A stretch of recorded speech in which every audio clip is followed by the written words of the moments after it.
السلام عليكم ورحمة الله وبركاته أصحابتي ku xiran janalka marka la soo dhawaada aad iyo aad u mahadsantihiin maanta waa sabti 7 bisha 6 ee June sanadka 2025 wali ciidiya lagu jiraa Ciidul Adha ciid wanaagsan ayaan idin leeyahay muuqaalkan waxaan rabaa inaan idin kula wadaago ninkii madowga ahaa ee shantii gabdhood ee Soomaalida ahaa ku dhawaad 2 sano ka hor shil gaari ku dilay Minneapolis maxkamadiisana toddobaadkii la soo dhaafay ay ka socotay isla magaaladaasi ayaa dhammaanba 15 dambi ee lagu soo eedeeyay xeerbeegti ay shalay ku heleen haddaba imise sano oo xabsi ah ayuu mutaysan karaa waan idinla wadaagayaa arrintaasi ninkii Kilmer Abrego Garcia ahaa oo bishii saddexaad ee sanadkan maamulka Trump iyagoo adeegsanaya Alien Enemy Act isaga iyo nasogolooti badan oo Venezuela ka soo jeeda ay u masaafuriyeen wadanka El Salvador isla markaana muran weyn ka dhaxdhaliyay gudaha Mareykanka siyaasad ahaan maxkamadda sare ee maamulka Trump ku amartay in dib loogu soo celiyo Mareykanka oo gacan ay ka geysato ninkii dib ayaa loo soo celiyay laakiin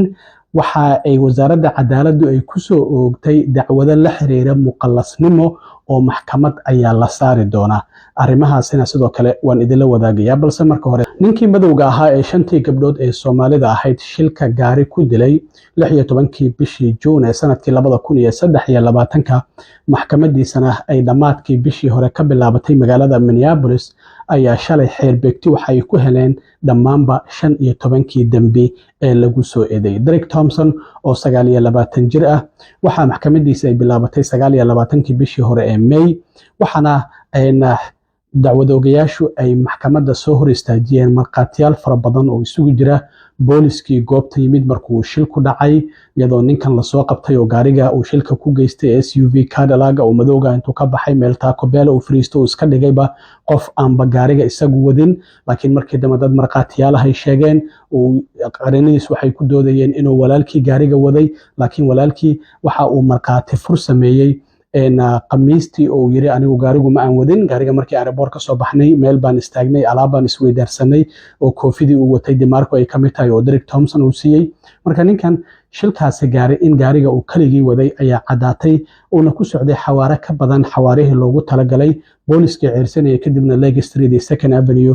lightka ku yaala oo casaan ah uu xoog ku jiray gabdhaha oo halkaasi marayay waliba habeenkaasi Jimcaha ay ahayd Sabtida ku xigtayna u diyaar garoobay aroos dhinaca qoyska ah in shantii gabdhood bay halkii ku geeriyoodeen gaarigii uu watayna uu sidaas noqday gaarigii gabdhaha ay wateen oo Honda Civic ahana uu sidaas noqday oo xitaa gabdhaha aan la kala garan waayay sida boolisku ay sheegeen imise qof ayaa gaarigan saarnay marka in qareenadiisu wax marqaati ma aysan u yeelin kiiska waxa xeerbeegtida gacanta loo geliyay maalnimadii in qamiista ahayd 5 saac iyo bar subaxnimo marka waxa ay la soo laabteen go'aankooda shalay abaaro 2:30 daqiiqo ama 8 saac iyo bar duhurnimo oo ay ku dhawaaqeen in Derek Thompson ay ku heleen dhammaanba 15 dambi ee lagu soo eedeeyay Allahu naxariiste gabdhaha uu ninkan dilay gabdha da'yar oo 17 ilaa 20 ay da'doodu u dhaxayso ay ahaayeen Siham Adam Sahrage Saade Sagal Xirsi Salma Cabdiqaadir iyo Sabreen Cali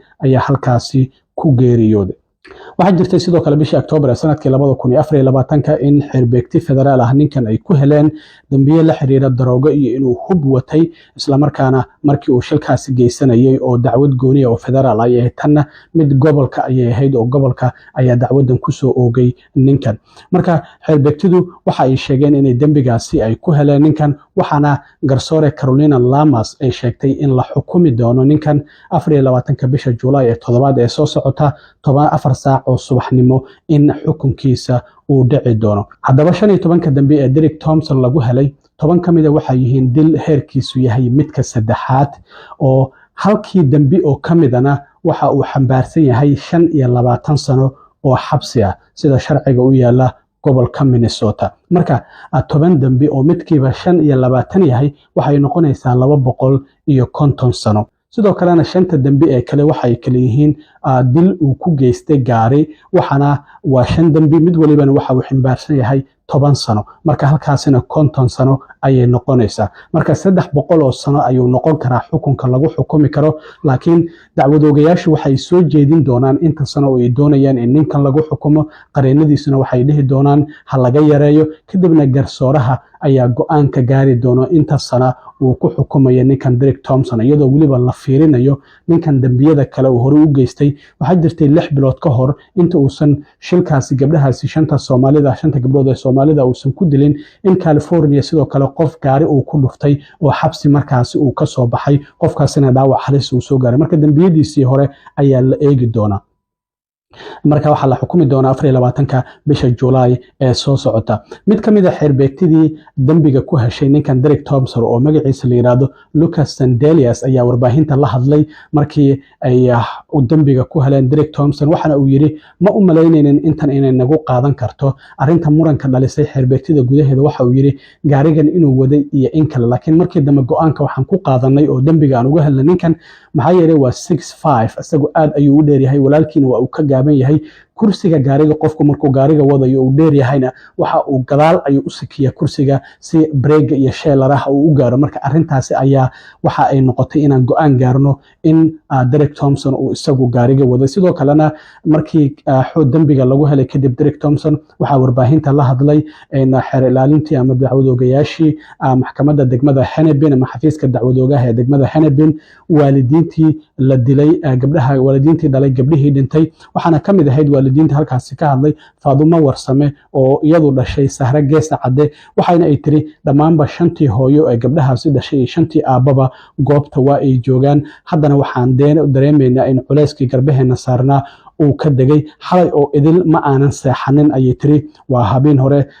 xilligii la sugayay xeerbeegtidu inay go'aan soo saaraan. Cabsi weyn ayaan dareemaynay, laakiin ugu dambeyntii cadaalad waan helnay sanado badan kadib. Waxay tiri still weli Derek Thompson xabsiga hooyadii aabihii uu ka soo wici karaa, waan idin jeclahay ayuu dhihi karaa, laakiin annaga gabdhaheena mana soo wici karaan,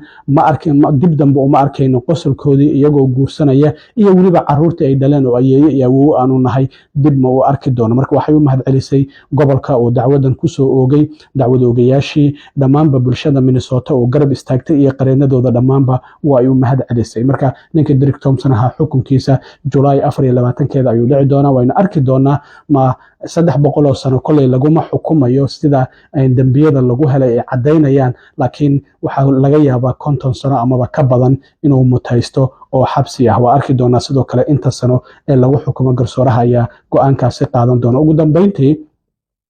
ninkii Kilmer Abrego Garcia ahaa, aan ognahay Trump in isaga iyo sogoloti fara badan uu sheegay inay gaangis ahaayeen oo ay ka tirsanaayeen Trenta de Aragao iyo weliba M13, in isagoo adeegsanaya sharciga Alien Enemy Act oo bishii March 15 saddex diyaarad u saaray wadanka El Salvador oo la geeyay xabsiga lagama soo baxaanka la yiraahdo Secaucus oo ku yaala El Salvador. Marka ninkaas Kilmer Abrego Garcia oo xaaskiisa iyo caruurtiisa Maryland kula noolaa waxa ay sheegeen qareenada u doodaya qoyskiisa ay shaqaalaysiiyeen in uusan wax dambiya lahayn, M13 uusan ka tirsanayn. Maxkamadda sare ayaa sidoo kale maamulka Trump waxay ku amartay inay gacan ka geysato sidii ninkaasi dib loogu soo celin lahaa isaga iyo dad kale oo aan dambi lahayn, laakiin la sheegay inta tuuyo ku qornaa in jirkooda darteed la yiri waxay ka tirsan yihiin Trenta de Aragao amaba M13. Maxkamadda sarena arrintaasi sharci darro ayay ku tilmaantay. Haddaba maamulka Trump waxa uu horey u sheegay in si qalad ah ninkaasi lagu masaafuriyay, laakiin aysan dib u soo celin karin. Hadda Kilmer Abrego Garcia